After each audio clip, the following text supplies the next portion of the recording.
રાધનપુરમાં ST કંડક્ટરનો વિદ્યાર્થી સાથે દુર્વ્યવહાર, લાફા મારી ફોન છીનવી ઝપાઝપી, પોલીસમાં ફરિયાદ નોંધાઈ।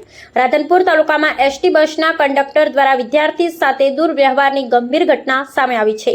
સાંતલપુર તાલુકાના ડાલડી ગામના વિદ્યાર્થી વિશાલભાઈ આયરના આક્ષેપ મુજબ 26 ઓગસ્ટ 2025ના રોજ સાંજે સોમનાથ રાધનપુર રૂટ પર ચાલતી એસટી બસ 1 કલાક મોડું થતાં મુસાફરોમાં અસંતોષ ફેલાયો હતો। મુસાફરો દ્વારા મોડું ન કરવા બાબતે કંડક્ટર દશરથ ચૌધરીને કહ્યું ત્યારે તેઓ ઉશ્કેરાઈ ગયા હતા। આ દરમિયાન કંડક્ટરે વિશાલભાઈને 2 લાફા મારી જબરદસ્તી બસમાંથી ઉતારી દીધા હોવાનો ગંભીર આક્ષેપ છે। વિદ્યાર્થીના જણાવ્યા મુજબ ઘટનાનો વિડીયો મોબાઈલમાં ઉતારતા કંડક્ટરે તેમનો ફોન ઝપટાવી લીધો હતો અને ઝપાઝપી સુધી મામલો ચડ્યો હતો। વિશાલભાઈ પોતાના ભાઈ વિષ્ણુભાઈ કમાભાઈ સાથે મુસાફરી કરી રહ્યા હતા, જે બંને ભાઈઓ ડાલડી ગામના રહેવાસી છે। વિદ્યાર્થી પર થયેલા આ દુર્વ્યવહારને કારણે સ્થાનિકોમાં ભારે રોષ ફેલાયો છે।